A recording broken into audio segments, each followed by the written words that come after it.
आज के दौर में गांधी नेहरू परिवार की सियासी हैसियत को सभी बखूबी जानते हैं, लेकिन अब गांधी के इसी कुनबे के ऊपर आरोपों का एक कतरा उछला है और उसके हमले की जद में हैं सोनिया गांधी के दामाद, प्रियंका गांधी के पति और देश के एक बिजनेसमैन रॉबर्ट वाड्रा। राजनीति में कूदने का ऐलान कर चुके अरविंद केजरीवाल और उनके साथियों ने गांधी परिवार पर जमकर हल्ला बोला है। केजरीवाल और उनके साथियों ने आज यहां तक प्रेस कॉन्फ्रेंस में कह दिया कि रॉबर्ट ने 4 सालों में करीब 300 करोड़ रुपए की संपत्ति बनाई है। उनका कहना है कि 2007 से 2010 के बीच वाड्रा की संपत्ति 50 लाख रुपए से बढ़कर 300 करोड़ हो गई। नमस्कार, मैं हूं उदय सिन्हा, आप देख रहे हैं न्यूज लाइन और न्यूज लाइन में आज हम सबसे पहले बात कर रहे हैं रॉबर्ट वाड्रा की, सोनिया गांधी के दामाद की, प्रियंका गांधी के पति की और राहुल गांधी के जीजा की।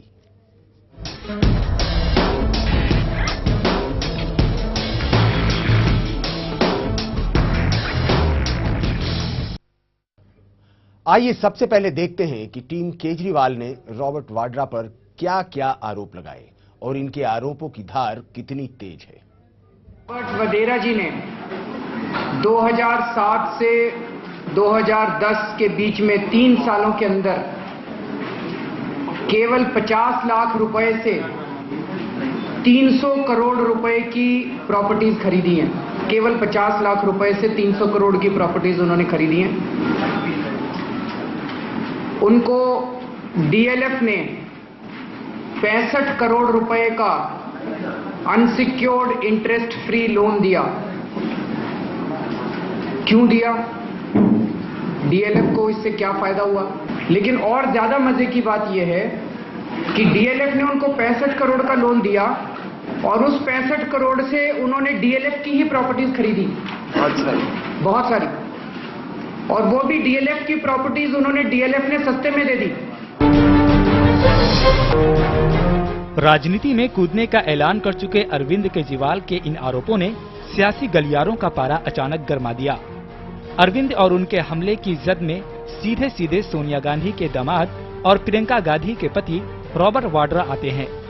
ऐसे में देश की राजनीति में तूफान तो आना ही था और शायद अन्ना से अलग राजनीति की राह तलाशने वाली टीम अन्ना यही चाहती भी थी।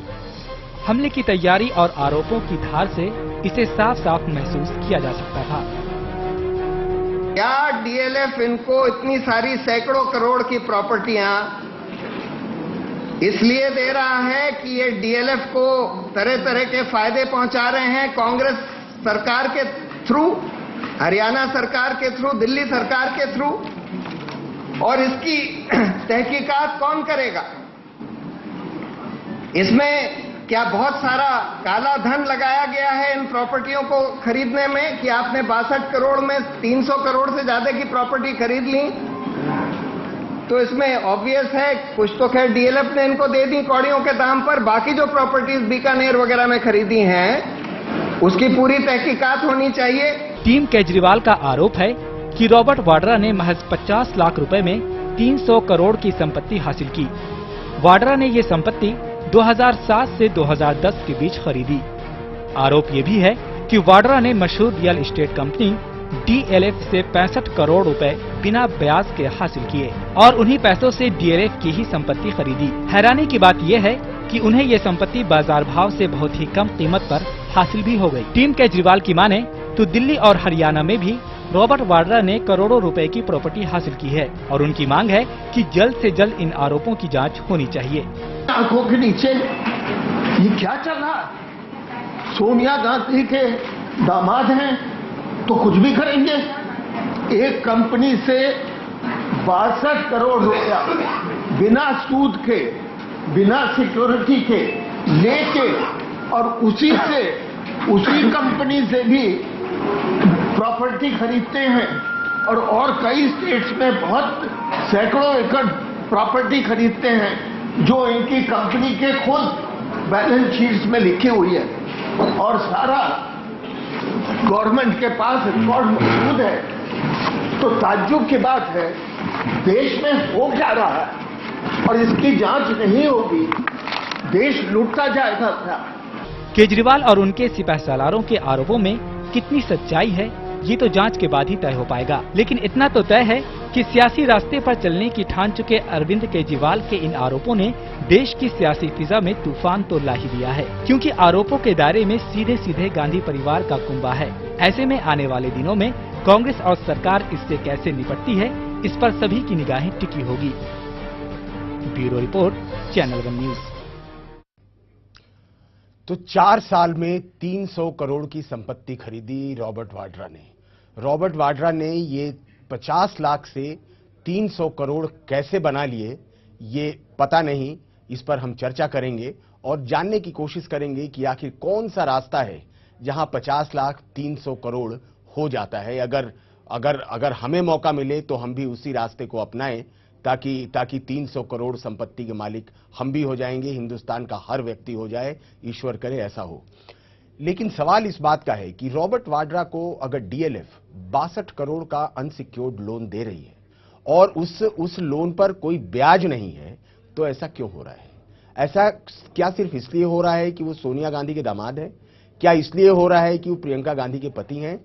या डीएलएफ को डायरेक्ट या इनडायरेक्ट कोई फायदा हो रहा है? जाहिर सी बात है, बगैर फायदे के कोई भी बिजनेसमैन, चाहे जितना बड़ा बिजनेसमैन क्यों ना हो, वो 5 रुपए भी किसी को नहीं देगा।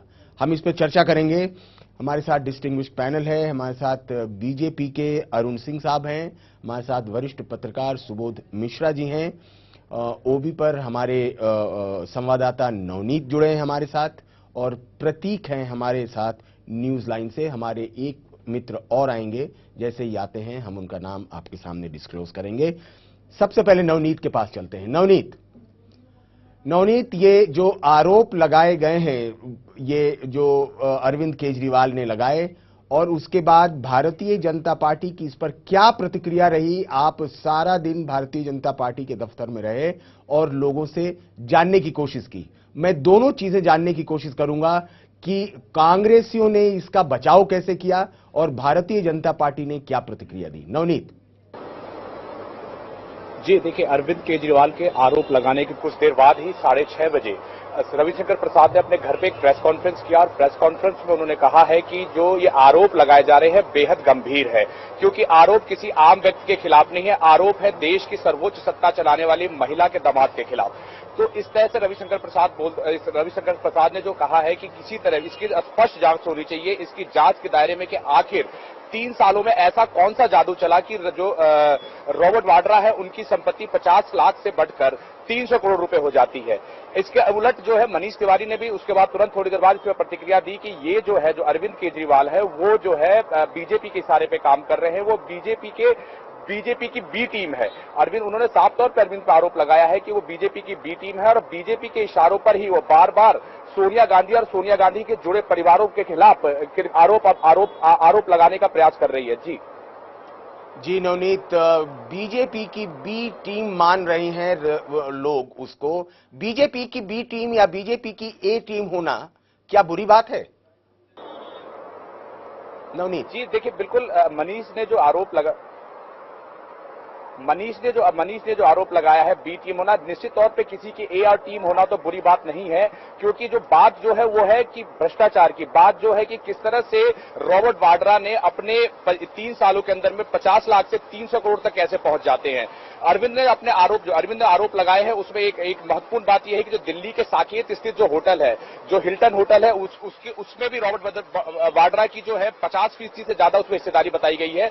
उसकी जो कीमत बताई जा रही है वो 32 करोड़ बताई जा रही है, लेकिन जो उसका जो मार्केट प्राइस है वो 150 करोड़ से ज्यादा की है। तो निश्चित तौर पे किसी की बी टीम का होना यहाँ पे कोई गलत बात नहीं है, या फिर ए टीम का होना गलत बात नहीं है। और यहाँ पे जो है जो आरोप लग रहे हैं उस पर मनीष तिवारी ने ढुलमुल रवैया अपनाते हुए किसी प्रकार की कोई जवाब नहीं दिया। नहीं, ये कांग्रेस इस तरीके के आरोप निश्चित तौर से लगाएगी, और वो टीम अरविंद केजरीवाल हो या टीम अन्ना हो, जो कांग्रेस पार्टी के लोग हैं वो कहेंगे कि ये भारतीय जनता पार्टी के लोग हैं, इसलिए ये सब चीजें हैं। इसी वजह से मैंने जानना चाहा था कि अगर फर्ज कीजिए कि कोई बीजेपी की बी टीम है तो उसमें क्या बुराई है? आप बता रहे हैं कोई उसमें बुराई नहीं है। क्या इस बात को मनीष तिवारी से पूछा गया? कि बीजेपी की बी टीम होना देखिए, क्या वाकई मनीष बुरी तिवारी बात से है? जब जाना गया है कि बात यहाँ पर बी टीम या ए टीम की, मतलब बी टीम जो आप कह रहे हैं उसकी नहीं है, बात ये है जो आरोप लग रहे हैं मैं उसमें मनीष किस तिवारी की प्रकार बात कर सच्चाई रहा है। हूं। मनीष तो मनीष तिवारी तिवारी ने ने इस कहा, चीज मैं का नहीं कह पुरजोर रहा। खंडन किया और मनीष तिवारी और खंडन करते उन्होंने बोला है कि जो ये आरोप है, ये आरोप बिल्कुल मनगढ़ंत है। जो डीएलएफ को जो फायदा पहुंचाने की बात की जा रही है, इसके तुरंत बाद फिर हुड्डा ने भी एक प्रेस कॉन्फ्रेंस किया और अपनी प्रतिक्रिया दी। उन्होंने कहा है कि जो हरियाणा के अंदर में डीएलएफ को जमीन दी गई है, एक प्रॉपर बिड के दौरान दी गई है और प्रॉपर कीमत पे दी गई है। जी, हम प्रतीक से पूछेंगे इस पर। प्रतीक, आप क्या सोचते हैं, अगर मनीष तिवारी ने इस बात को कहा है कि टीम अरविंद केजरीवाल भारतीय जनता पार्टी के इशारे पर आरोप लगा रही है, क्या आप इसे वाकई सच मानते हैं? देखिए उदय जी, मेरा तो ये मानना है कि ये कोई टीम ए और टीम बी की बात नहीं है। कल हो सके अरविंद केजरीवाल ने जिस तरह कांग्रेस से और बीजेपी से दूरी बनाने की कोशिश की है, आपको मालूम होगा कि पिछले दिनों जब किरण बेदी इसी मसले को लेकर वो अरविंद केजरीवाल से अलग हो गई थी, तो यहाँ टीम ए और टीम बी की बात नहीं है। बात है कि जो आरोप अरविंद केजरीवाल ने लगाए हैं और आरोप जिस स्तर का वो आरोप है और देश के सर्वोच्च सत्ता चलाने वाली महिला के दामाद पर आरोप लगा है, तो निश्चित तौर से कांग्रेस को इस पर जवाब देना होगा और एक जांच की जो बात उन्होंने कही है, एक निष्पक्ष जांच एजेंसी के जरिए इसकी जांच होनी चाहिए। वो जनता भी चाहेगी कि इसकी एक जांच हो जाए, क्योंकि जो भी आंकड़े हैं, दूध का दूध पानी का पानी अलग। जी, ये आम तौर पर सत्ता पक्ष की आदत होती है कि जब भी उन्हें कोई बात टालनी होती है, बहुत आसान है किसी दूसरे राजनीतिक पार्टी के साथ किसी राजनीतिक कार्यकर्ता को आप जोड़ दीजिए और कह दीजिए कि ये उनके इशारे पर हो रहा है। बात जब घूम फिर के उन तक पहुंचेगी कि सरकार इस पे जांच क्यों नहीं कराती, सरकार इसको क्यों नहीं बताती कि ये 300 करोड़ रुपए कैसे आ गए, और सरकार क्यों नहीं बताती कि उनकी और संपत्ति क्या है, तब वो इसका ढुलमुल जवाब देते हैं। क्या मानते हैं आप सुबोध जी? आपके पास आ रहा हूं। ऐसा है कि आरोप बीजेपी लगाए या उसकी बी टीम लगाए या सी टीम लगाए या कोई एक इंडिविजुअल, कोई एक व्यक्ति लगाए, अगर आरोप लगाए गए हैं तो बेहतर ये होगा और सरकार का ये दायित्व बनता है। अब सरकार ये कह के पल्ला झाड़ सकती है कि सब वो किसी सरकारी पद पे नहीं है, उनका सरकार से कोई लेना देना नहीं है, पर यह भी सबको मालूम है कि उनको सरकार की तरफ से सिक्योरिटी मिली हुई है गवर्नमेंट ऑफ इंडिया की। वो जो यूपीए जो सत्ताधारी गठबंधन है उसकी सर्वे सर्वा के दामाद हैं, तो बेहतर तो यही होगा कि वो सरकार जो है अपने तरफ से इस बात की घोषणा करे कि भाई इसकी जांच कराई जाएगी। रही बात इसका जो दूसरा रास्ता है, जो कुछ लोगों ने कहा कि इनको जो है केजरीवाल या जो लोग और आरोप लगा रहे हैं इनको अदालत जाना चाहिए जी। तो यहाँ ये होता है कि अगर अदालत ही सब चीजों की जांच के आदेश दे, अदालत ही जांच कराए, तो सरकार की क्या जरूरत है जी। यहाँ मेरे को ऐसा लगता है कि अगर जैसे कांग्रेस ने कहा कि ये जो हर दल कहता है, वो कांग्रेस हो, बीजेपी हो, कोई भी हो, कि सब आरोप निराधार और बेबुनियाद हैं, ये एक रटी रटाई आप ये सुनते हैं लाइन। तो मेरा कहना यह है कि अगर इसकी जांच करा लें और निराधार हैं, आप बाकायदा मानहानि का मुकदमा उन पर दायर कर सकते हैं केजरीवाल के ऊपर, और सरकार को इसकी जांच करानी चाहिए। मतलब यह है कि अगर ये आरोप लगा है और इतने रसूखदार परिवार, बल्कि कहा जाए देश का सबसे बड़ा रसूखदार परिवार के किसी सदस्य के खिलाफ इस तरीके का आरोप लगा है जी, तो सरकार जांच करा लेगी, तो इससे ये होगा दूध का दूध पानी का पानी हो जाएगा, और संभवतः ऐसा जांच उनको अपनी तरफ से कदम उठाना चाहिए। ऐसी जांच करा लेनी चाहिए। अरुण सिंह जी के पास हम जाएंगे। अरुण सिंह जी भारतीय जनता पार्टी के नेता हैं। अरुण सिंह जी, सवाल यह है कि फ्री इकोनॉमी में, और इस देश की जो अर्थव्यवस्था है ऑलमोस्ट फ्री इकोनॉमी ही है, इसमें कोई व्यक्ति अगर 50 लाख से 300 करोड़ रुपए की संपत्ति अर्जित कर लेता है तो उसमें क्या बुराई है? देखिए क्या है, केजरीवाल जी ने जो निकाला है वो कोई बहुत मुश्किल डाटा नहीं है। देश का हर आदमी चाहे तो वो डाटा निकाल सकता है। जी जी। आप 100 रुपए आरओसी में फाइलिंग करिए और पता चलेगा कि डीएलएफ की बैलेंस शीट क्या है और बड़ेरा की बैलेंस शीट क्या है जी। उस बैलेंस शीट में दिया गया है कि इनको 62 करोड़ रुपए का लोन दिया गया जी, और वो भी इंटरेस्ट फ्री जी। अगर डीएलएफ ने बैंक से लोन ले रखा है, डीएलएफ के पास 30-40 हजार करोड़ रुपए का बैंक को लोन देना है जी। कोई भी कंपनी फ्री में किसी को लोन नहीं दे सकती, ये बैंकों का नियम होता है। तो 14 छक्के अपना 15 छक्के 90 तो 9 करोड़ रुपए तो सीधे आप सालाना का फायदा दे रहे हैं। अगर इंटरेस्ट फ्री दे रहे हैं तो 9 करोड़ रुपए तो उनको साल का आप फायदा दे रहे हैं। ये लाभ आपने उनको दिया, जो कि इंटरेस्ट फ्री आप नहीं दे सकते, इतनी बहुत बड़ी रकम है। दूसरी बात क्या है कि देखिए, पहले छोटा मोटा एक्सपोर्ट करते थे। एक सेकंड के लिए आपको रोकूंगा अरुण जी, लेकिन दो व्यक्तियों के बीच में ये ट्रांजैक्शन हो रहा है। फर्ज कीजिए कि डीएलएफ ने कहा, डीएलएफ ने सोचा कि मैं इनको लोन दूंगा और इनसे कुछ नहीं लूंगा। नहीं कर सकता डीएलएफ, डीएलएफ नहीं कर सकता। बैंकों का कंडीशन होता है कि अगर आप बैंक से लोन लिए हैं तो इंटरेस्ट फ्री आप नहीं दे सकते।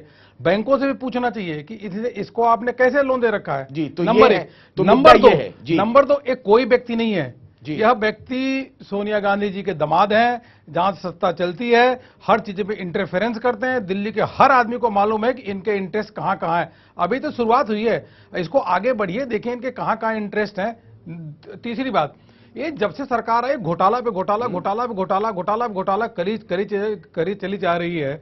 अब उन घोटाला का परत दर पर खुलता जा रहा है जी। उस पर भी चर्चा अभी कर लेंगे कि 1,76,000 करोड़ का, 1,86,000 करोड़ का इधर घोटाला हो गया, डायल का घोटाला हो गया, कॉमनवेल्थ का घोटाला हो गया। एक चीज मैं जरूर कहूंगा मनीष तिवारी जी में, इनकी लोगों की शुरू से आदत रही है, जब ये आरोपों में घिर जाते हैं तो कहते ये तो बीजेपी के इशारे पे चल रहा है। और यहां तक इन्होंने कॉन्स्टिट्यूशनल अथॉरिटी जो सीएजी है उस पर भी कहते हैं कि नहीं ये तो भाई किसी न किसी के इशारे पे चल रही है। तो फैक्ट पे बात करो ना, उन्होंने लोन दिया कि नहीं दिया इस पे बात करो, दिया तो इंटरेस्ट लिया कि नहीं लिया इस पे बात करो। बीजेपी की ए टीम बी टीम इस पे छोड़िए। और एक चीज मैं बताऊं, 2G में भी इन्होंने कहा था ऐसे ही, उसके बाद देखिए सब जेल में गए कि नहीं गए। अभी इस कोयले घोटाला में भी कई जेल में जाएंगे। जी नहीं, सवाल ये उठता है सुबोध जी, आपके पास आ रहा हूं, कि अगर रॉबर्ट वाड्रा को डीएलएफ ने इंटरेस्ट फ्री लोन दिया और उसमें बैंक की सहमति नहीं ली, तो क्या रॉबर्ट वाड्रा को ऐसे ही दे दिया गया या कुछ नफा नुकसान अपना लेने के लिए दिया गया ताकि डीएलएफ को कुछ फायदा हो? अगर वो कुछ फायदा के दृष्टिकोण से दिया गया तो डीएलएफ को क्या फायदा करा सकते थे रॉबर्ट वाड्रा? देखिए, ऐसा है कि रॉबर्ट वाड्रा अगर लोन लेने के लिए तैयार हो, जहां तक मेरा मानना यह है, तो शायद यहां 100 नहीं तो कम 1000 नहीं तो कम से कम 100 कंपनी ऐसी खड़ी होंगी जो उनको लोन देने के लिए तैयार हो जाएंगी जी। और फायदे कई तरीके के होते हैं, परोक्ष होते हैं, प्रत्यक्ष होते हैं। फायदे ये होते हैं 50 तरीके के होते हैं। और ये जहां तक जो कंट्री के अंदर जो बड़े बड़े घोटाले चल रहे हैं उसमें, जैसे लैंड के, जहां आपने देखा कि वहां महाराष्ट्र में आदर्श वाला घोटाला हुआ था जी। लैंड की कीमतें इतनी बढ़ गई हैं कि आप उसी को आप जाएंगे और एक कंपनी कहती है कि साहब ये जो है 10,000 रुपए स्क्वायर फुट की जमीन है, बाजार में आप जाएंगे पता चलेगा 1 लाख स्क्वायर फुट की जमीन है जी। तो सरकार उसको 50 तरीके से फायदा कंपनी को पहुंचा सकती है। वही जरूरी नहीं है कि खाली मॉनेटरी गेन के लिए कोई आदमी किसी को ओबलाइज करे जी, और भी कई तरीके के होते हैं। और इतने रसूखदार परिवार के व्यक्ति को लोन देने के लिए कौन तैयार नहीं होगा जी। और ये बड़ा, और दूसरा एक बड़ी दिलचस्प चीज मेरे को ये लगती है कि जो जिस तरीके का लाखों करोड़ों के, 1000 करोड़ के घोटाले की बात आ रही है, उसमें 300 करोड़ रुपए की। सुबोध जी हमारे साथ फोन लाइन पर जनता पार्टी के अध्यक्ष सुब्रमण्यम स्वामी जी जुड़ गए हैं। सुब्रमण्यम स्वामी जी, आपका बहुत बहुत स्वागत है चैनल 1 पर। जी बोलिए जी, कैसे देखते हैं रॉबर्ट वाड्रा 50 लाख से 300 करोड़ की संपत्ति अर्जित कर लेते हैं और बदले में क्या फायदा देते हैं डीएलएफ को? देखिए, पहले तो ये नई खबर नहीं है, मैं तो पहले ही कह दिया था जब 2G का मामला था कि चिदम्बरम के बाद वाड्रा की बारी आएगी। और इकोनॉमिक में भी फ्रंट पेज में यही डीएलएफ का मामला छपा हुआ था जी। आज केजरीवाल ने कहा है, इसमें कोई ऐसी बात नहीं है जिसको हम डिसमिस कर सकते हैं, परंतु केजरीवाल को चिट्ठी लिखनी चाहिए सीबीआई को कि एफआईआर दर्ज करें जी। और यदि सीबीआई नहीं करती है तो फिर उनको पीआईएल डालनी चाहिए कोर्ट में जी। लेकिन सवाल इस बात का है सुब्रमण्यम स्वामी जी कि अगर सारे मसलों का हल कोर्ट ही देने लगे तो यहाँ प्रशासन क्यों है और सरकार क्यों है? ये तो यही सिद्ध करती है ना कि नए चुनाव की आवश्यकता और नई सरकार की आवश्यकता है जी। परंतु यदि हम लोग सारे जैसे बयान ही देते रहेंगे, लोग हताश हो जाएंगे कि कुछ होने वाला नहीं है जी, भ्रष्ट लोगों का कुछ नुकसान नहीं होने वाला है जी। लेकिन यही रॉबर्ट वाड्रा हैं जिन्होंने अपने पिता के खिलाफ एक पब्लिक नोटिस दिया था कि ये हमारे रसूख का फायदा उठाना चाहते हैं और उत्तर प्रदेश में ये काम कराना चाहते हैं, वही रॉबर्ट वाड्रा क्या अपनी सास के रसूख का इस्तेमाल नहीं कर रहे? नहीं, इसका वाड्रा क्या करते हैं, किसने किसको मरवाया, किसका क्या क्या, वो इसका सवाल नहीं है जी। सवाल है कि केजरीवाल ने एक प्रेस कॉन्फ्रेंस करके जिसमें आप लोग मीडिया लोगों ने पूरा उसकी कवरेज की है। जी जी। अब आगे कदम क्या उठाने वाले हैं वो? जी, वो मतलब सरकार नहीं, केजरीवाल को क्या करना चाहिए? केजरीवाल को क्या करना है? आप क्या सलाह दे रहे हैं कि PIL करे? चिट्ठी लिखनी चाहिए CBI को कि FIR दर्ज करो। जी, क्या CBI नहीं करेगी तो फिर कोर्ट में जाकर PIL फाइल करना है। आज के माहौल में यही कर सकते हैं। क्या कानूनन CBI एक किसी व्यक्ति के आवेदन को स्वीकार कर सकती है? देखिए, वाड्रा जो हैं जी, उनको SPG मिलती है, कोई साधारण व्यक्ति को मिलती है? नहीं मिलती। उनको सिक्योरिटी चेक नहीं होती है एयरपोर्ट में, कोई साधारण व्यक्ति का होता है? नहीं होता। उनको लोधी एस्टेट में घर दिया है, कोई साधारण व्यक्ति को मिलता है? जी। वो जिस दिन उसने लोधी एस्टेट का घर को स्वीकार किया उसी दिन वो पब्लिक ऑफिशियल हो गए और प्रिवेंशन करप्शन एक्ट उनके ऊपर लागू होगी। जी, ठीक है जी जी। आगे कहें। यही है तो, यही था ना।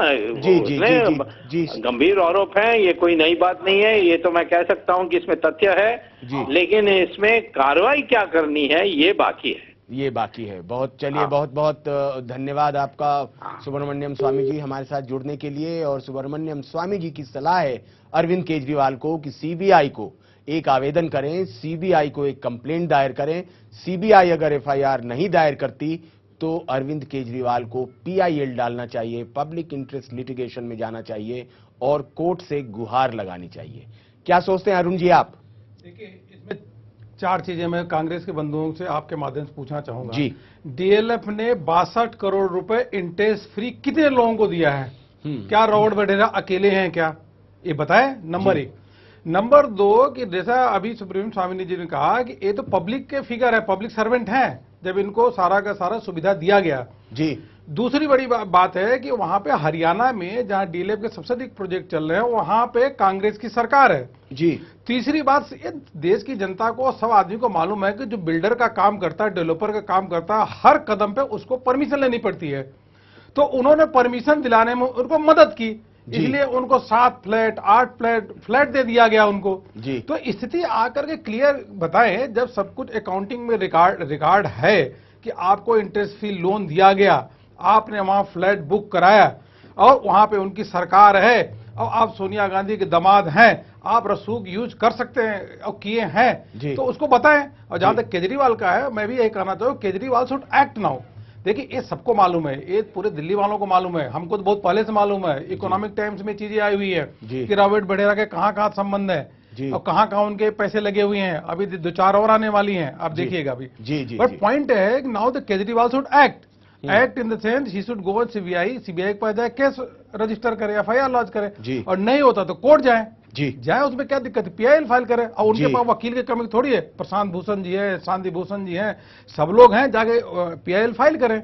जी अरुण जी, करना चाहिए। हमारे साथ इसी बीच कुमार विश्वास जी जुड़ गए हैं, जो भूतपूर्व टीम अन्ना के सदस्य हैं, अरविंद केजरीवाल की टीम के सदस्य नहीं हैं। ये इन्होंने स्वयं स्वेच्छा से उनसे अलग होना कबूल किया है। आइए इनसे पूछते हैं कि क्या कुमार विश्वास जी क्या सोचते हैं इस पर?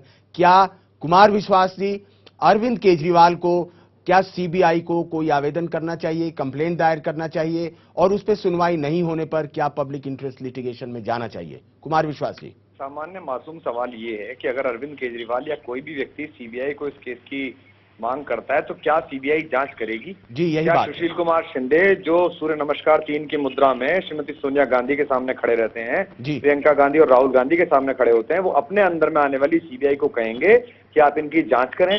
ऐसा DLF ने क्या देखा कि 50 लाख रुपए की हैसियत वाले एक आदमी को 65 करोड़ रुपए बिना जमानत के, बिना ब्याज के दिए, फिर अपनी ही संपत्ति को लगभग 1/5 मूल्य में उन्हें खरीदवा दिया। तो ऐसी उनमें कौन सी विराट प्रतिभा आ गई थी? और फिर डीएलएफ के साथ ऐसा क्या हुआ कि हरियाणा और दिल्ली में उनको दमादम जमीनें दे दी गई जहां जहां कांग्रेस सरकार थी।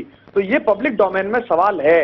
इसमें इतना क्या महत्वपूर्ण काम हो गया है कि मैं देख रहा हूं कि आज राजीव शुक्ला जी, मनीष तिवारी, सलमान खुर्शीद, राशिद अल्वी, पूरी कांग्रेस बाहर निकल आई है। हम जवाब देंगे, हम मुंहतोड़ जवाब देंगे। ऐसा कौन सा राष्ट्रीय हमला हो गया है? वो बहुत बड़ी हैसियत है क्या? उनकी हैसियत देश से बड़ी है क्या? एक सवाल उठाया, आप उसका जवाब दीजिए कि जन लोकपाल आप लाते तो आज जांच हो पाती। और आप, ऐसा नहीं है, अभी जो सज्जन आपके चैनल पे बोल रहे हैं उनके ज्ञान के लिए बता दो, इसमें हमने कुछ नहीं किया। एक सामान्य नागरिक क्लिक करे, जो रजिस्ट्रार ऑफ कंपनी की वेबसाइट है उस पर लिखा हुआ है जी। यानी कि वो इतने अहंकार में है कि हम ये करेंगे भी और उसके बाद हमारा कोई कुछ बिगाड़ नहीं सकता। तो अब देश में ऐसा चलेगा नहीं। देश का विमर्श बदल गया है, लोग सोचने लगे हैं और लोग इस बात का जवाब मांगेंगे। अगर इकोनॉमिक टाइम में छपा था जैसा कि वो बता रहे हैं, तो भारतीय जनता पार्टी के दोस्त क्यों मौन थे? वो कभी क्यों नहीं आए? रविशंकर प्रसाद जी ने आज बधाई दी केजरीवाल को और हम सबको और कहा कि बहुत अच्छा काम कर रही है आईएसी। लेकिन अभी जब गडकरी जी पर ये आरोप लगाए थे तब वो कह रहे थे कि ये कांग्रेस की बी टीम है। आज कांग्रेस में मैंने सुना कि सलमान खुर्शीद और राशिद अल्वी ने कहा कि ये भारतीय जनता पार्टी की बी टीम है। अरे हम किसकी ए टीम है, किसकी बी टीम है, इससे काम नहीं चलेगा। आपको इसका जवाब देना पड़ेगा कि एक आदमी को कर हजारों। कुमार विश्वास जी माफ कीजिएगा, आपको रोक रहा हूं। सुना नहीं, शुरू में मैंने यही कहा कि कोई व्यक्ति 100 रुपए फाइलिंग फीस जमा करे और किसी की भी बैलेंस शीट देख सकता है। कुमार विश्वास जी, अब सवाल इस बात का उठा है। अरुण जी, मैं एक सवाल कर रहा हूं कुमार विश्वास जी से। उन्होंने बहुत तफसील से सारी बातें बताई, ठीक है। और आपने, अरुण जी ने सबसे पहले ही कहा था कि 100 रुपए की फीस आप जमा कराएं और जाके कोई भी व्यक्ति, देश का साधारण व्यक्ति भी उस चीज को देख सकता है। तो आपने जो बात कही वो बात वो पहले शुरू में बोल चुके थे। अब सवाल इस बात का है कुमार विश्वास जी कि इस कहानी का अंत कैसे होगा, क्या करना चाहिए अब? इस कहानी का अंत ये हो कि नैतिकता के आधार पर सरकार अपने आप को अपदस्थ करे या सरकार के जो महत्वपूर्ण लोग हैं वो बाहर आए। कुछ लोग इस देश में केवल इस देश की प्राकृतिक संसाधनों का, इस देश की सुविधाओं का मजा ले रहे हैं, उनको लूट रहे हैं। उनकी कोई जिम्मेदारी, कोई जवाबदेही नहीं है। आपने इतना बड़ा, देखिए 1 + 1 = 2 होता है, इसमें 3 कैसे कर सकते हैं? आज हमने जो कागज दिए हैं उनमें साफ लिखा हुआ है कि ये अनसिक्योर्ड लोन है जो बिना जमानत के दे दिया गया, बिना ब्याज के दे दिया गया है। हिल्टन होटल जैसी बड़ी संपत्ति, कौड़ियों के भाव 50% उसी पैसे से उन्होंने खरीद लिया है। हिल्टन होटल किसका है? वो डीएलएफ का है। तो ये हो क्या रहा है इस देश में?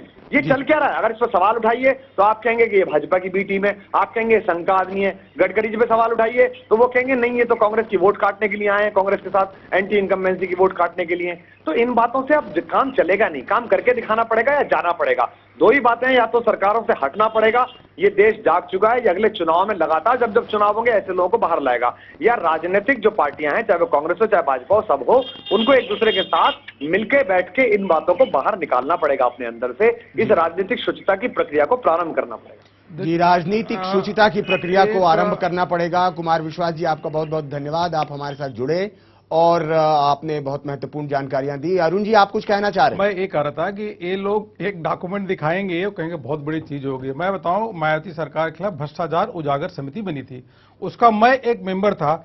100 पेज के घोटालों की किताब निकाली गई, इतने डॉक्यूमेंट लगाए गए, सब पर्ची से लेकर के अकाउंट, कई कंपनियों के बैलेंस शीट उसमें हम लोगों ने लगाया।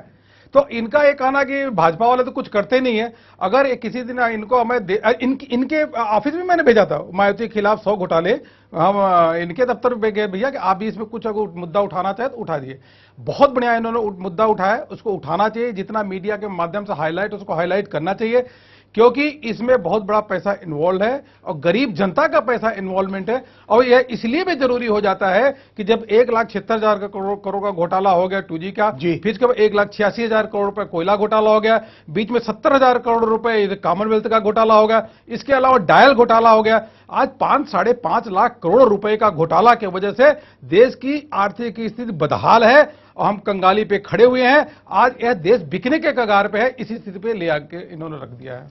जी, इन्होंने रख दिया है, वो बात तो ठीक है। हम प्रतीक के पास चल रहे हैं और प्रतीक से एक सवाल पूछ रहे हैं, ये बात ठीक है, लेकिन जो कुमार विश्वास कह रहे हैं कि शुचिता की जो प्रक्रिया का आरंभ हुआ है उसके तहत सभी राजनीतिक पार्टियों को एक साथ मिल बैठकर और इस प्रकार के घोटालों को सामने लाने की कोशिश करनी चाहिए। ये नहीं कि जब अपनी बारी आए तो उसको आप चुपचाप टाल जाएं, दूसरे की बारी आए तो आप उस पर सवारी कर लें। प्रतीक जी, उदय जी, मैं बताना चाहूंगा, आप मनीष कुमार विश्वास ने भी यही बातें कही। कुछ दिन पहले जो आरटीआई कार्यकर्ता, जो महिला ने गडकरी पर आरोप लगाए थे, तो किस तरह से कांग्रेस ने इसे लपकने की कोशिश की, और आज जो चीज देखने को मिला, तो ए टीम और बी टीम की तो बात दूसरी हो गई। आपको मैं सुब्रमण्यम स्वामी की बात याद दिला रहा हूं। उन्होंने जिस तरह से सीबीआई की बात की कि पूरे मामले को लेके अरविंद केजरीवाल को सीबीआई के पास जाना चाहिए, तो कल तक यही सुब्रमण्यम स्वामी साहब ये बोलते घूम रहे हैं कि वो एनडीए में है, और एनडीए का साफ स्टैंड है कि CBI as a political tool की तरफ सरकार सीबीआई को यूज कर रही है। तो आप किस पर विश्वास करें? अरविंद केजरीवाल कह रहे हैं कि हम सीबीआई के पास क्यों जाएं, सीबीआई तो कांग्रेस के हाथ की कठपुतली बनी हुई है।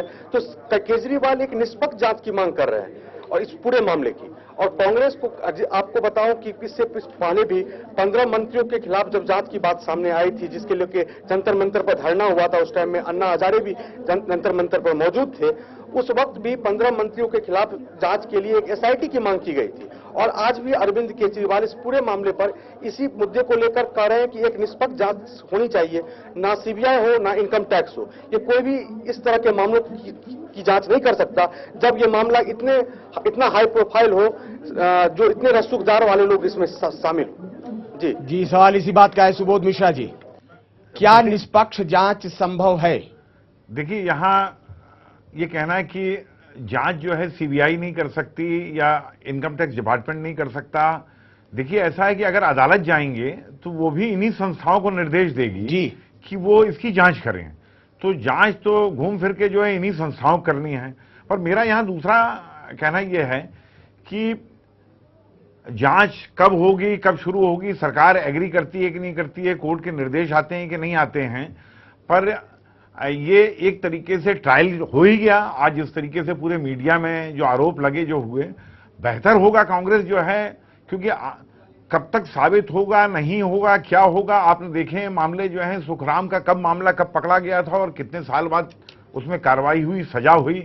अगर जांच जो है एक बड़ा, अब आपने अभी हाल में देखा कि राजा और कलमाडी जो हैं, जो अभी भी अंडर ट्रायल हैं, और वो पता चले कि पार्लियामेंट की जो है पैनल में जो है वो नियुक्त कर दिए गए जी।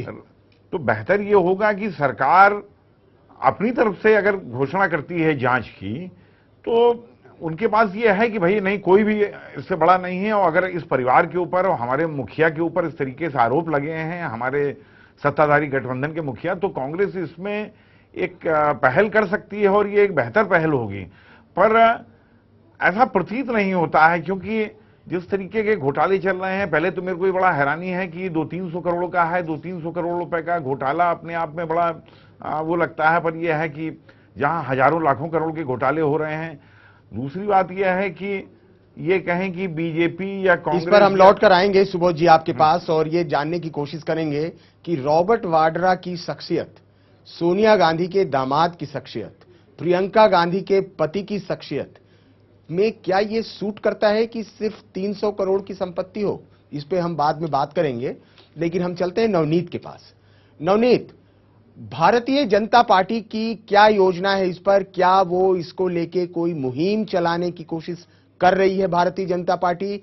इसको कैसे Bharatiya Janata party public domain में लेकर आएगी ताकि इस पे चर्चा, परिचर्चा और विमर्श हो?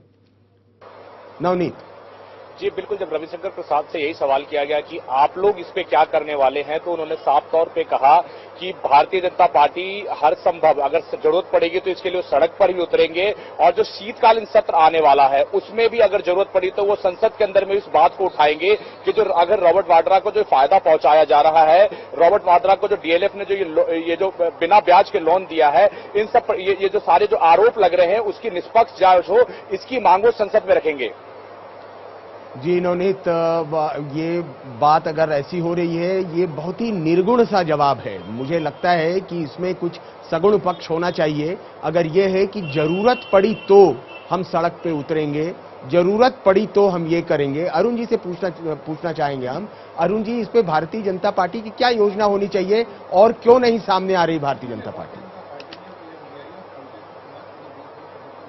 हमारी अक्टूबर में पूरी योजना बनी हुई है। जी जी, हम कोलगेट और उसको ले रहे हैं, साथ में इसकी पहले फैक्ट इनको दे देने जीत दीजिए।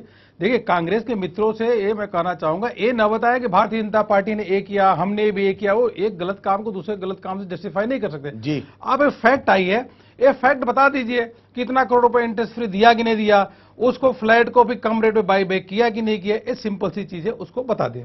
और फिर वो बताने के बाद फिर जो इंक्वायरी होगी, जो केजरीवाल जी जो चाहते हैं, अपना चाहे सीबीआई को एप्लीकेशन दे। अच्छा, सीबीआई से तो कोई उम्मीद है नहीं, कि वो तो कांग्रेस ब्यूरो ऑफ इन्वेस्टिगेशन है। 2G में भी तब वो गए, जेल राजा और कनीमोजी तब गए जब एक कोर्ट के अंडर में उसकी इंक्वायरी होनी शुरू होगी। सीबीआई के इंक्वायरी में कोई नहीं जाएगा जब तक उसकी इंडिपेंडेंट मॉनिटरिंग कोर्ट द्वारा नहीं होगी। हम मांग नहीं कर रहे हैं, पहले स्टेटमेंट ऑफ फैक्ट आने दीजिए। दूसरी बात मैं ये कहना चाहूंगा, भारतीय जनता पार्टी करप्शन के खिलाफ लगातार बोल रही है और लगातार मुद्दा उठा रही है, और जनता के बीच में जाने की हमारी योजना है। अभी FDI के मामले में जा रहे हैं, कोलगेट के मामले में हम लोग जा रहे हैं। अभी हमारी कार्य समिति हुई, उसमें एक डिसाइड हुआ फरीदाबाद में। इस मुद्दे को भी 1-2 दिन तक उनका जवाब आ जाए, और आने के बाद उस मुद्दे को जैसा राष्ट्रीय नेतृत्व सोचेगा उसको लेके आगे बढ़ेंगे। लेकिन है बात सीरियस है जी। मैं अगर जी सुबोध जी प्रश्न करें। मैं जानना चाहता हूं, जैसे कई भाजपा शासित राज्य हैं, राज्य सरकारें हैं, मतलब क्या वहां पे भी, जैसे कर्नाटक के अंदर आरोप लगे येदियुरप्पा पे, पूर्व मुख्यमंत्री और सब लोगों से, मैं चाहता हूं कोई राज्य अगर केंद्र से पहल नहीं होती, कोई राज्य अगर इस तरीके का आरोप लगता है और निष्पक्ष जांच का कोई इस तरीके का तंत्र जिसपे जनता का विश्वास हो, अगर राज्य से ही इसकी पहल होती है, तो आप बड़े ठोस धरातल पे खड़े होकर कह सकते हैं कि देखिए जांच का तरीका है।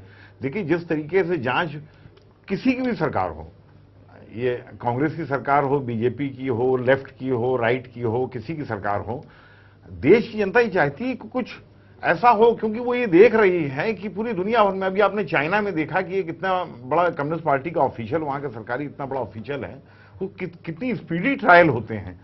मैं कह रहा हूं केंद्र में पहल नहीं हो रही है, राज्यों में हो, भाजपा शासित राज्य ही पहल करें।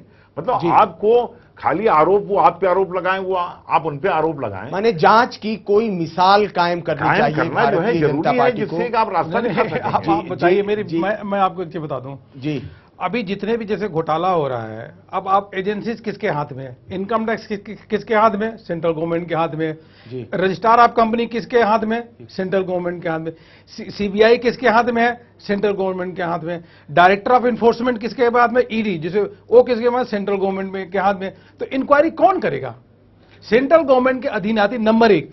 नंबर 2, मेरा एक विनम्र निवेदन है कि जब भी इस प्रकार के घोटाले आए तो हमको उसी घोटाले के बारे में चर्चा करेंगे तो एक तथ्य निकल के सामने आ जाएगा। बिल्कुल, नहीं तो अंत में तू में करके कि आपकी भी सरकार थी, आपकी भी सरकार थी, आपकी, तो वो जो उसका सब्सटेंस होता है ना, उसका डिस्कशन का वो खत्म हो जाता है। आज हम आपने बहुत ही सकारात्मक बात कही है। हम प्रतीक के पास चलते हैं इस पर रिएक्शन लेने के लिए। प्रतीक, अरुण जी का कहना है कि एक घोटाले की बात हो वहीं तक सीमित रहे, उसी घोटाले के बारे में बात हो, उसमें तू मैं के तहत उसने वो घोटाला किया, उसने वो घोटाला किया। जैसे अभी हम बात कर रहे थे, अभी अरुण जी स्वयं कह रहे थे 1,76,000 करोड़, 1,86,000 करोड़, कई घोटालों की बात वो स्वयं कर रहे थे। लेकिन कुल मिलाकर उनकी बात सकारात्मक है कि एक घोटाले के बारे में अगर हम बात करें तो उसमें से कुछ निष्कर्ष सामने निकल के आएगा।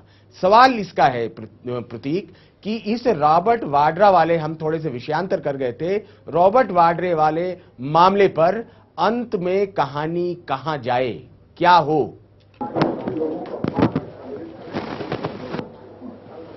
प्रतीक, आप तक हमारी आवाज आ रही है?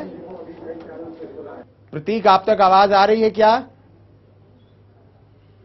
मैं सलूशन लगता है प्रतीक तक हमारी आवाज नहीं जा रही है। हम अरुण जी अगर मैं आपको सलूशन बता दूं इसका क्या है? पहले अरुण जी कहें सॉल्यूशन, उसके बाद सुबोध जी। फैक्ट बता रहा हूं, सलूशन इसका क्या है कि रॉबर्ट वाड्रा की जितनी कंपनियां हैं उनका इनकम टैक्स के द्वारा स्पेशल ऑडिट करा ले। नंबर 1 सीए करते हैं, स्पेशल ऑडिट का प्रोविजन है जी। और वो रिपोर्ट पब्लिक डोमेन में लिया है। जी ठीक। तीसरा, इन्फोर्समेंट आप डायरेक्टर से कर दे कि सारी कंपनियों का आप चेकिंग कर लो, अगर आपको गड़बड़ है तो वो पब्लिक डोमेन में ले जाइए। वैसे रजिस्ट्रार आप कंपनी को कर लीजिए कि आप तीनों एजेंसियां मिलकर के जल्दी से जल्दी 1 हफ्ते 10 दिन के अंदर स्पेशल ऑडिट कर ले और जो फैक्ट आए वो पब्लिक डोमेन में रख लीजिए, क्योंकि रॉबर्ट वड्रा पब्लिक के आदमी है, पब्लिक सर्वेंट है, उनको कोटी मिली, सब जनता के सामने आ जाएगी, फिर उसके बाद कार्रवाई कर लीजिए। सिंपल तरीका, एक्शन पॉइंट। सुबोध जी, आप कुछ कहना चाह रहे हैं? अरुण जी, आपने जो सुझाव दिए कि इन एजेंसियों से जो है, इन्फोर्समेंट डायरेक्टरेट, इनकम टैक्स, सबसे, पर यहां एक सवाल यह भी उठता है, जैसे केजरीवाल की टीम कह रही थी कि साहब सीबीआई से जांच कराने का कोई फायदा नहीं, जैसे आप भी कहते हैं सीबीआई का मतलब ये कांग्रेस ब्यूरो ऑफ इन्वेस्टिगेशन।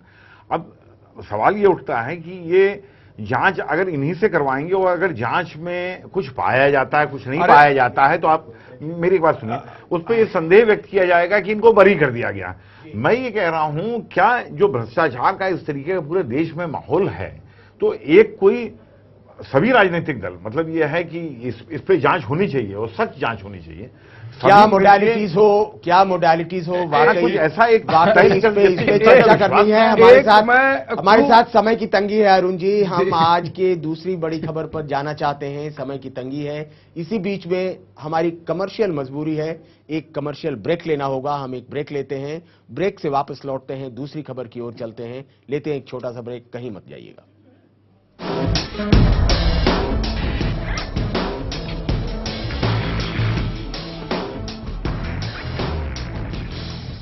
जिंदगी है तो उलझने हैं तो रास्ते हैं। आप किस राह आगे बढ़ें कि आपका भविष्य हो उज्जवल। देखिए हमारा खास कार्यक्रम करियर गाइड, शनिवार से गुरुवार दोपहर 3 बजे, सिर्फ चैनल 1 न्यूज पर। PACL इंडिया लिमिटेड पेश करते हैं Pearls residency Mohali, Pearls city Mohali, Pearls royal garden Sehore, Pearls gateway Madurai, Pearls township Bathinda, Pearls riviera Cochin, Pearls gateway tower Noida और Pearls corporate and W mall New Delhi. Projects of PACL India limited. PACL में ग्राहकों का हित सुरक्षित, कंपनी अपने दायित्वों का निर्वाह करने में पूर्णतः सक्षम, आधिकारिक तौर पर।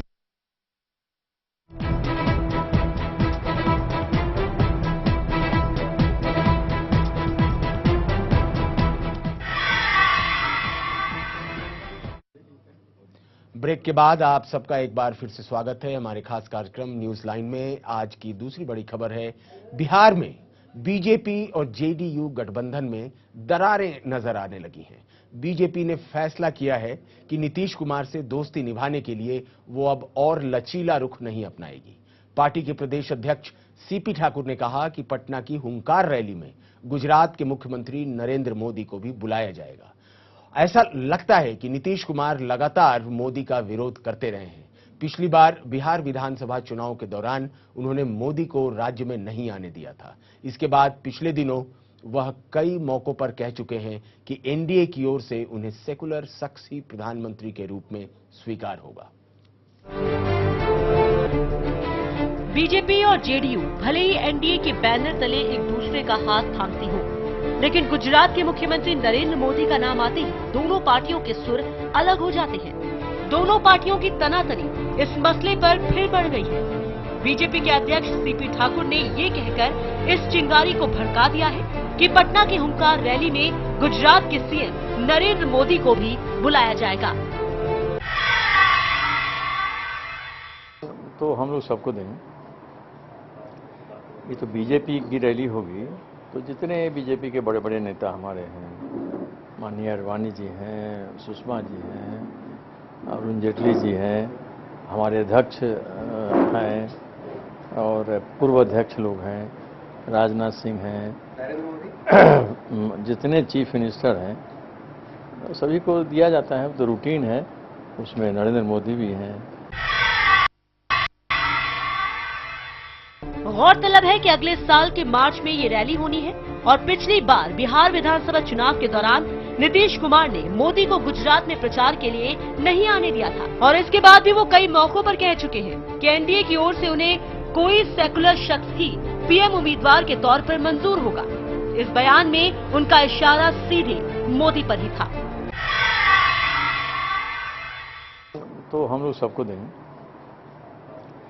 ये तो बीजेपी की रैली होगी, तो जितने बीजेपी के बड़े बड़े नेता हमारे हैं, माननीय अडवाणी जी हैं, सुषमा जी हैं, अरुण जेटली जी हैं, हमारे अध्यक्ष हैं और पूर्व अध्यक्ष लोग हैं, राजनाथ सिंह हैं,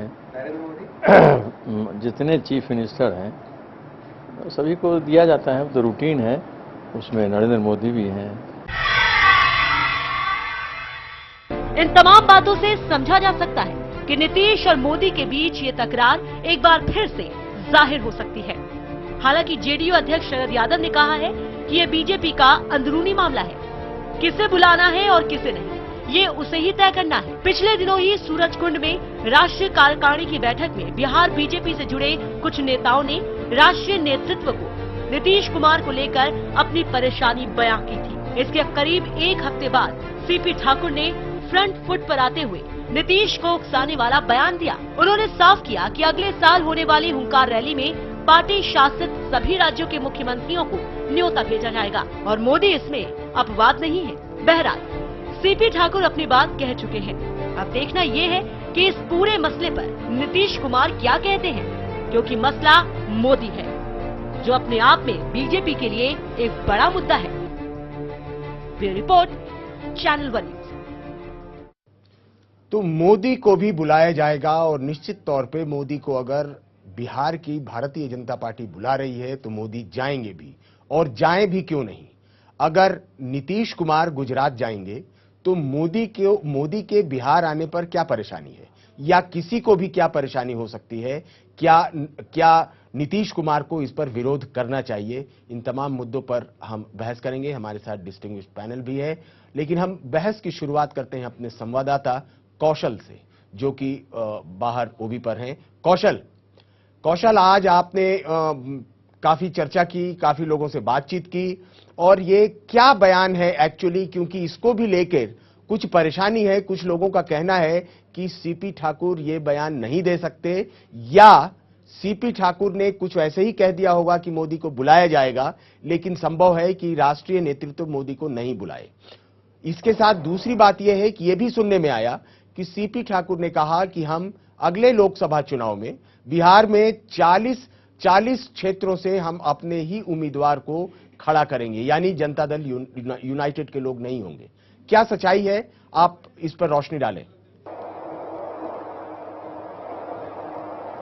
जी, ऐसा है कि बिहार बीजेपी में 2-3 धड़े हैं, 2-3 गुट है, और जो बीजेपी के प्रदेश अध्यक्ष हैं उन्होंने जो कुछ स्टेटमेंट दिया उस बात को बहुत सीरियसली नहीं लेना चाहिए जी। एक्चुअली बिहार बीजेपी 2-3 धड़ों में बटा हुआ है। एक सुशील कुमार मोदी है, दूसरा ग्रुप ये है कि आप देख सकते हैं गिरिराज सिंह आए दिन स्टेटमेंट देते रहते हैं। बिहार बीजेपी के एक नेता हैं जो सहकारिता मंत्री है, अभी पशुपालन मंत्री है, पहले सहकारिता मंत्री हुआ करते थे, और अश्विनी चौबे से सुशील कुमार मोदी की नहीं बनती है।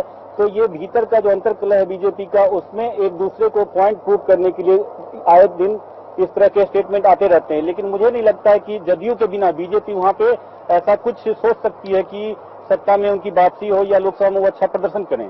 चाहे बिहार विधानसभा में अच्छा परफॉर्मेंस करने की बात हो या लोकसभा में अच्छा परफॉर्मेंस करने की बात हो, जनता ने जेडीयू और बीजेपी को मैंडेट दिया है। न तो ये मैंडेट सिर्फ जेडीयू का है, न तो बीजेपी का है।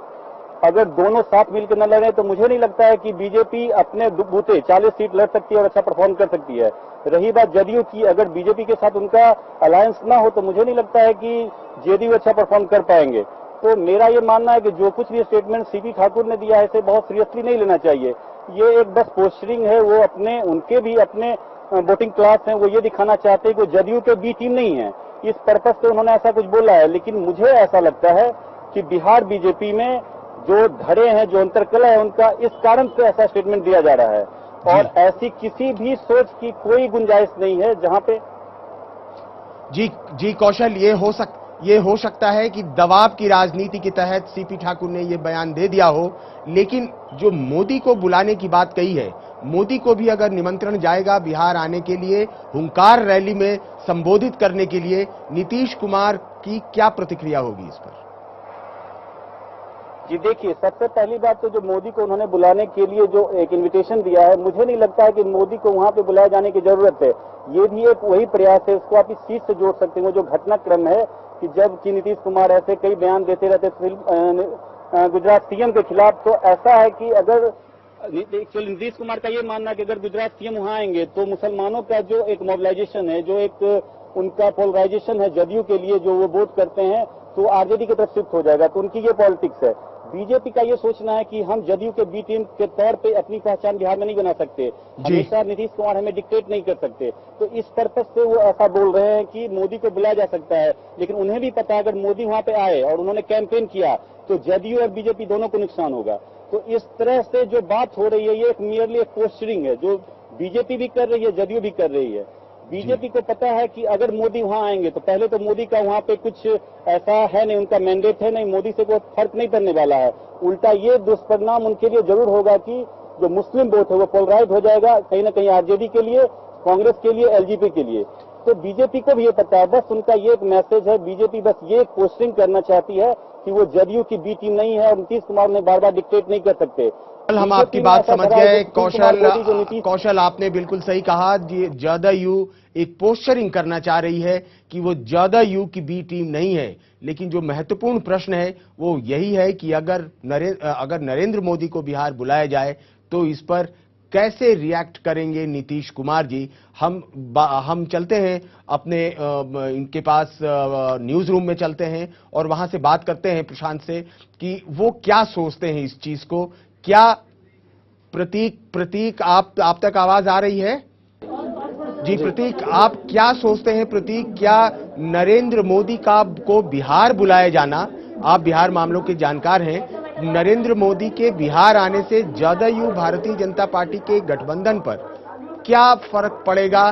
क्या उस पर कोई अतिरिक्त फर्क पड़ेगा या वो वैसे ही चलेगा जैसे अभी चलता रहे? देखिए उदय जी, अगर बात हम 2009 के लोकसभा चुनाव के दरमियान करें तो एनडीए की एक रैली हुई थी पंजाब में, जहां पर नरेंद्र मोदी और नीतीश कुमार एक मंच पर एक साथ दिखे थे और वो एक मंच पर एक साथ दिखने, वो अंतिम बार वो एक मंच पर एक साथ थे। उसके बाद 2010 में बिहार में विधानसभा का चुनाव हुआ था और उस विधानसभा चुनाव से कुछ दिन पहले पटना में भाजपा के राष्ट्रीय कार्यकारिणी की बैठक हुई थी। उसमें भाजपा के कई केंद्रीय स्तर के नेता और भाजपा शासित राज्य के मुख्यमंत्री भी आए हुए थे और नीतीश कुमार ने बजाते एक भोज का आयोजन किया था। लेकिन उसी दिन नरेंद्र मोदी के पटना आने पर गुजरात में रहने वाले एक बिहार के शख्स ने पटना के अखबार में जो विज्ञापन दिया और उसमें उसने पंजाब के एनडीए के शासनकाल के एनडीए के चुनाव प्रचार को लेकर जो पोस्टर जारी हुआ था वो पोस्टर उसमें लगा हुआ था, जिससे और उसमें ये इस बात का जिक्र था कि गुजरात सरकार ने बिहार में कोसी के बाढ़ पीड़ितों को 5 करोड़ रुपए दिए। नीतीश कुमार को ये पोस्टर इतना नागवार गुजरा कि सामने विधानसभा चुनाव था, उन्होंने शाम में जो भोज का आयोजन मुख्यमंत्री के आवास पर था उसे उन्होंने कैंसिल कर दिया। तो आप देख सकते उस वक्त भी इस तरह की स्थितियां पैदा हुई थी कि लग रहा था कि बिहार में जो सामने विधानसभा का चुनाव है दोनों के बीच खाई इतनी बढ़ चुकी है कि अब गठबंधन संभव नहीं है। लेकिन वो गठबंधन चलता रहा और आज भी गठबंधन है। और जहां तक आज के बयान की बात करें, सीपी ठाकुर ने जो बयान दिया है तो जेडीयू का केंद्रीय नेतृत्व इस बयान को काफी गंभीरता से नहीं ले रहा है। आपने शरद यादव की प्रतिक्रिया सुनी होगी। शरद यादव ने कहा है कि बीजेपी के अंदर किसको लाना है, किसको ले जाना है, ये उनके घर की बात है। और मैं आपको बताऊं कि कुछ दिन पहले जब नीतीश कुमार और नरेंद्र मोदी के बीच काफी बीच में प्रधानमंत्री पद को लेकर एक तरह का वाक युद्ध जारी था, इस दरमियान नीतीश कुमार ने नितिन गडकरी से बात भी की थी और नितिन गडकरी ने नीतीश कुमार को यह भरोसा दिया था कि अभी नरेंद्र मोदी को बीजेपी प्रधानमंत्री पद के लिए प्रोजेक्ट नहीं करने जा रही है। तो नीतीश कुमार की बातचीत भाजपा के केंद्रीय नेतृत्व से हो रही है और सीपी ठाकुर के बयान को जेडीयू तवज्जो नहीं दे रही। मेरा तो जी प्रतीक, आपने बहुत सही विश्लेषण किया। हम सीधे पूछते हैं भारतीय जनता पार्टी के अरुण कुमार सिंह से जो हमारे साथ जुड़े हुए हैं। आप दोनों प्रश्न बताएं, दोनों प्रश्न के उत्तर दें। एक कि सीपी ठाकुर के बयान को कैसे देख रहे हैं कि 40 लोकसभा सीटों पर सिर्फ भारतीय जनता पार्टी लड़ेगी, नंबर 1। नंबर 2 कि दूसरे मुख्यमंत्रियों के साथ साथ नरेंद्र मोदी को भी बुलाया जाएगा बिहार। ये क्या सिर्फ दबाव की राजनीति के तहत है या वाकई नरेंद्र मोदी बिहार आएंगे, और अगर आएंगे तो नीतीश कुमार कैसे रिएक्ट करेंगे? अरुण जी। मैं दोनों प्रश्न का जवाब दे रहा हूं। नरेंद्र भाई का कद बहुत बड़ा है जी, बल्कि गुजरात ने, राष्ट्रीय ने, आज इंटरनेशनल प्रसिद्धि के व्यक्ति हैं जी। टाइम मैगजीन में भी उनकी तारीफ की जाती है। जी। मेरा एक प्रश्न है कि जब नरेंद्र भाई मोदी अभी 28 तारीख को फरीदाबाद में रैली को संबोधित की है भाजपा की, तो वहां भी भाजपा की रैली है, सीपी ठाकुर जी ने बुलाया और सब मुख्यमंत्री को बुलाया, और नरेंद्र भाई का कद बहुत बड़ा राष्ट्रीय नेता है, तो जाएंगे तो बोलेंगे जी, तो उसमें बुलाने में कोई दिक्कत नहीं। हमारी रैली, हम जिसको चाहे उसको बुलाए, उसमें कोई प्रश्न नहीं है। ये शरद यादव ने भी कह दिया। हाँ, वो तो है ही, हमारे मुख्यमंत्री हैं, हमारे राष्ट्रीय नेतृत्व नरेंद्र भाई एक विकास के एक प्रतीक माने जाते हैं जी, बहुत विकास किया। वो 40 सीटों वाली बात। हाँ, नंबर दूसरी पे मैं बात बताऊं, जो अभी बता रहे थे कि राष्ट्रीय कार्य समिति पटना में हुई थी, उसमें मैं भी राष्ट्रीय कार्य समिति में था, ठीक है, पेपर में आया, उसके बाद जो भी आपने बताया, उस समय से लेके लगातार अखबारों में, लगातार कम से कम 100 बार तो मैंने पढ़ा टीवी चैनल अखबारों में कि जेडीयू और भारतीय जनता पार्टी के गठबंधन में दरार अब नहीं रहेगा। ऐसा देखिए, दरार और कुछ नहीं है। भारतीय जनता पार्टी और जेडीयू दोनों एक हैं, एक साथ चुनाव मिलकर लड़ती हैं, लड़ती रहेंगी, और बाकी यही कहना है कि सब एक साथ लड़ेंगे चुनाव, उसमें कोई दिक्कत नहीं। अरुण जी, ये तो राजनीतिक प्रतिक्रिया है जो आप बता रहे हैं। बिल्कुल दोनों पार्टियां एक हैं, इसलिए कि आप लोग एक ही गठबंधन की पार्टियां हैं, बिल्कुल एक ही हैं, और आप हमारे ख्याल से कभी भी इस बात को नहीं कहेंगे कि दरार है। आप स्पष्ट तौर से कह रहे हैं कोई दरार नहीं है, हम माने लेते हैं कि कोई दरार नहीं है, लेकिन हम सुबोध जी से पूछते हैं। मेरा ये मानना ये है कि अगर भाजपा की रैली बिहार में हो रही है, जो हुंकार रैली नेक्स्ट में होगी, न्यूज तब बनती है अगर उसमें मोदी को ना बुलाया जाता। एक साधारण सी बात है कि भाजपा शासित राज्य के अगर किसी एक मुख्यमंत्री को बुलाया जाता तो निमंत्रण सबको भेजा जाएगा। अब सवाल ये उठता है कि खुद मोदी, जो कि ऐसा अभी महसूस होता है कि राष्ट्रीय मंच पे आना चाहते हैं, तो भाजपा का जो एक बहुत मजबूत गठबंधन दल है, जदयू है, साझीदार है, क्या उसको छेड़ना चाहेंगे वहां जाके? मेरे को ऐसा नहीं लगता। अगर आपने देखा होगा यूपी चुनाव के दौरान भी जब ऐसा हुआ तो मोदी नहीं गए, उस तरीके से उन्होंने उसमें भाग नहीं लिया और वो नहीं गए। तो मोदी जो है, अगर राष्ट्रीय राजनीति में आना चाहते हैं तो उनको ये मालूम है कि राष्ट्रीय राजनीति अकेले भाजपा अपने बूते पे नहीं करेगी, 40 सीटें लड़े या 400 लड़े। उनको मालूम है कि अब गठबंधन का जमाना आ गया है। और रही बात आगे क्या होगा, मोदी जाते हैं नहीं जाते हैं, अगले साल रैली है।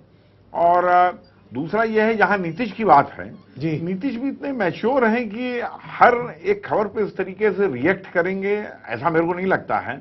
और नीतीश का कद जी बिल्कुल सुबोध जी, इसके साथ एक और भी बात है कि दोनों चीजों को, दोनों संदर्भों को एक साथ करके हम नहीं देख सकते। इसके पहले का जो संदर्भ था, जिसके बारे में प्रतीक ने हवाला दिया, उसमें नरेंद्र मोदी और नीतीश कुमार को एक साथ दिखाया गया कि वो रैली को संबोधित करेंगे। सिंपल लाइन में आपको बताऊं, और इस वजह से उस पर विरोध हुआ।